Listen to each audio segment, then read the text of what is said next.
எங்க எவன் பணம் கொடுத்தாலும் அதை எடுத்து தேர்தல் போட்டு கொடுத்து இன்னைக்கு இந்த முறை ஓட்டுக்கு பணம் கொடுக்கறத மொத்தத்துல ஒழிச்சு கட்ட போறோம். நீ நினைச்சுக்கிட்டு இருக்கீங்க. இன்னைக்கு காலையிலே ஒரு அதிகாரி சொன்னாரு, கவலையே படாதீங்க, நாங்க பல வேலையை பார்த்துக்கிட்டு இருக்கோம், இந்த கடைசி 3 நாள் தான் செய்வாங்க, இந்த முறை கொடுக்க விட மாட்டோம், கொடுத்தா புடுங்குவோம்.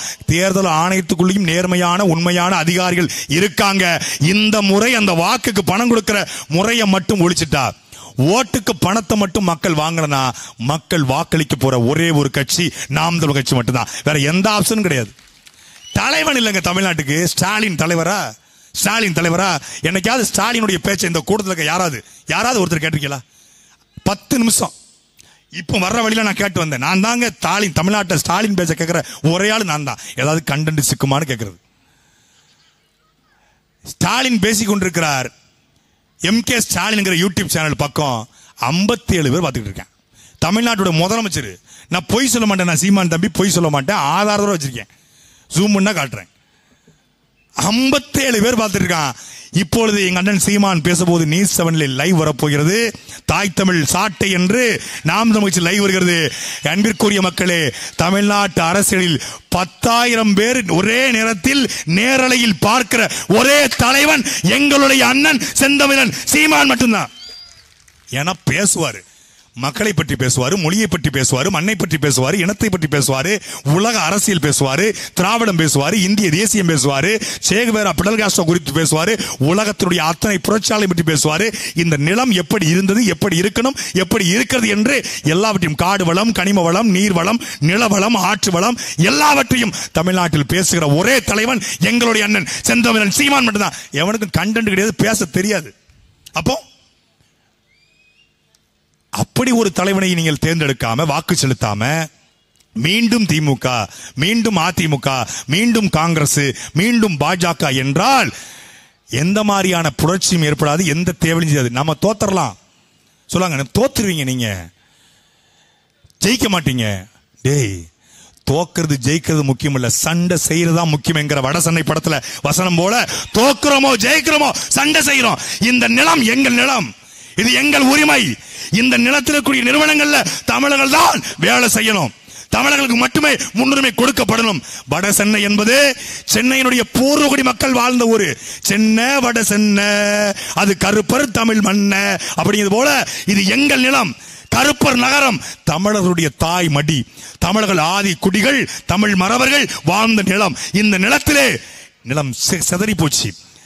வந்தவனும் போனவனும் வந்தவனையெல்லாம் வாழ வைத்து இந்த நிலம் வடவர்களுடைய வேட்டைக்காடாக, சேட்டுடைய வேட்டைக்காடாக, சேட்டான்களுடைய வேட்டைக்காடாக, தெலுங்குடைய வேட்டைக்காடாக மாறிவிட்டது. இந்த நிலத்தை தமிழர் நிலமாக மாற்றத்தான் உங்கள் பிள்ளைகள் இப்படி தொண்டு தண்ணி வத்த நெஞ்சு வெடிக்க ரத்தம் வேர்வையாக மாற கத்துவது. இந்த நிலம் தமிழர் நிலமாக மீண்டும் மாற வேண்டும். எங்கள் பிள்ளைகள் நிம்மதியாக இந்த தெருக்களில் போக வேண்டும். எங்கள் பள்ளிக்கூடங்களில், எங்கள் கல்லூரிகளில், எங்கள் இருக்கக்கூடிய நிறுவனங்களில் தமிழர்கள் மட்டுமே இருக்க வேண்டும் என்று மீண்டும் செம்மஞ்சேரி கண்ணகன் இருக்கிற எங்கள் சொந்தங்கள் இந்த வடசென்னையிலே வந்து வாழ்கிற ஒரு நிலத்தை உருவாக்குவோம் என்பதுதான் எங்களுடைய நோக்கம். எங்க தூக்கி போட்டிருக்கான் பாரு, கருணாநிதி மகன் அங்க போய் இருப்பாரா? ஸ்டாலின் மகன் போய் இருப்பாரா? எங்களுக்கு வேலை இங்க, ஆனா ஊரை தூக்கி அவுட்ல போட்டு வச்சுக்கிறான். கேட்டா குடியிருப்புங்கிறான். ஏன் இந்த நிலத்துல நாங்க இருக்க மாட்டோமா? இங்கிருந்த மீனவர்களை, இங்க இருக்கிற ஆதி தமிழ்குடி பறையர்களை மொத்தமாக தூக்கி கொண்டு போய் வெளியே போட்டான், அவுட்ல போட்டான். ஏன்? டீசன்சி இல்ல. நகர தூய்மைப்படுத்துகிறோம், மெரினாவை அழகுபடுத்துகிறோம். டேய், மெரினாவுடைய அழகே எங்கள் மீனவர்களும் எங்கள் ஆதி தமிழ் குடிகளும் மீன் விற்பதாண்டா அழகு.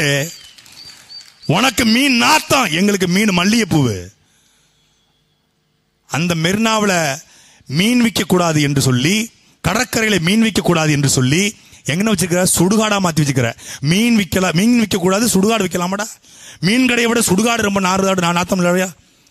பாருங்க எப்படி சென்னையின் பூர்வகுடி மக்கள் தூக்கி தூர போட்டான். ஆனா 48 கோடியில கருணாநிதிக்கு சமாதி, 38 கோடியில ஜெயலலிதாவுக்கு சமாதி, 20 கோடியில எம்ஜிஆருக்கு சமாதி, 15 கோடியில அண்ணாதுரைக்கு சமாதி. யார் இவர்கள்? தமிழ்நாட்டில் 2 முறை 1 முறை முதலமைச்சராக இருந்தவர்கள். முதலமைச்சராக இருந்தாலே தமிழ்நாட்டில் சுடுகாட்டுக்கு போயிடலாம். இவங்களுடைய பெரிய ஆசை என்ன தெரியுமில்ல? ஸ்டாலினுடைய பெரிய ஆசை, மெரினா கடற்கரையில் ஒரு 2 ஏக்கர்ல ஒரு சுடுகாடு வந்துடணும். சாகும்போது முதலமைச்சராக இருக்கணும், செத்த உடனே மெரினால இடம் பிடிச்சிடணும். முதலமைச்சரா இல்லைனாலும் கூட யாரு கைய கால பிடிச்சாவது, யாரு கையில விழுந்து காலில் விழுந்தாது மெரினாவில் இடம் பிடிச்சிடணும். உதயநிதி ஸ்டாலின் சொல்றாரு, எடப்பாடி பழனிசாமி மோடியை பார்த்தா காலில் விழுவாரு, அமித்ஷா பார்த்தா காலில் விழுவாரு, சசிகலாவை பார்த்தா முட்டி போட்டுவாரு.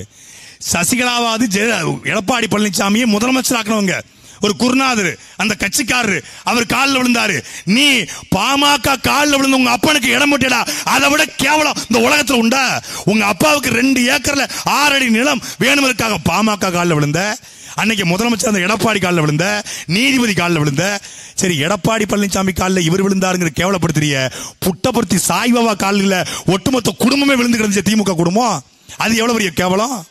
பணம் எவன் கொடுத்தாலும் போதும், ஒண்ணு இல்ல. நான் போயிட்டு சாட்டை துறைமுருகன் ஒரு 1000 கோடி தர்றாரு திமுக, தர நல்லா இருக்கியா, தர மழை நல்லா இருக்கியா மழைன்னு வந்துருவாங்க. பணம் கொடுத்தா போதும். ஜாபர் சாதிக்கு யாரு? அவன் மெத்து வித்தானா, அபின் வித்தானா, ஹெராயின் வித்தானா, போதை மருந்து வித்தானா, எதுவும் தெரியாது. பணம் கொடுத்தான். யாருக்கு? உதயநிதி ஸ்டாலினுக்கு பணம் கொடுத்தா, அவருடைய மனைவி படம் எடுக்க பணம் கொடுத்தாரு, ஸ்டாலினுக்கு பணம் கொடுத்தாரு. ஒரே ஒரு காரணத்துக்கு, அவன் யாரு என்ன எந்த என்ன கவலை, அயலக அணி பொறுப்பாளர் ஜாபர் சாதிக், அவரு என் மச்சான் அப்படி கண்டுபிடிச்சாங்க. பணம் கொடுத்தால் போதும். பணம் என்றால் பிணமும் வாயப்படும். அப்படிப்பட்ட ஒரு கூட்டம் இந்த திமுக கூட்டம். அதை ஒழித்து கட்டத்தான் உங்கள் பிள்ளைகள் நாங்கள் களத்தில் நிற்கிறோம். எல்லாரும் சொன்னாங்க விஜயகாந்த் இறந்த பொழுது ஒரு நல்லவர் இறந்துட்டாரு, ஒரு நல்லவர் இறந்துட்டாருன்னு.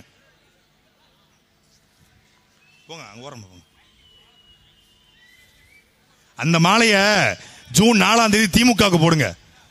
அன்னைக்கு தான் திமுக மாலை போட்டு பறை அடிச்சு ஒட்டுமொத்தமாக இந்த நிலத்தில் வட சென்னையில் திமுக குழி தோண்டி புதைக்கப்பட்டது என்கிற செய்தியை நம்ம எழுதுவோம். அது வரைக்கும் அந்த மாலையை பத்திரமா வச்சிருங்க. எங்களுக்கு மாலை போடுவதோ சால்வை போடுவதோ துண்டு போடுவதோ பழக்கம் கிடையாது, எவன் கூடயும் கூட்டணியும் கிடையாது.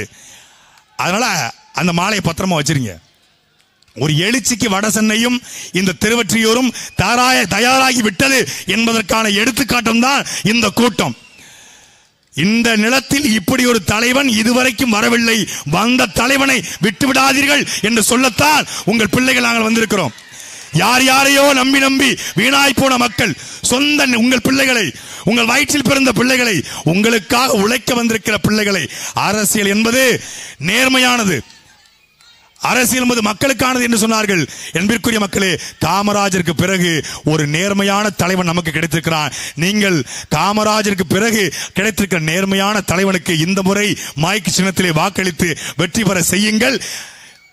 ஜூன் 4ஆம் தேதி வட சென்னையில் நாம் தமிழர் வென்றது என்ற செய்தியோடு சந்திப்போம். நன்றி, வணக்கம். நாம் தமிழர், நாமே தமிழர்.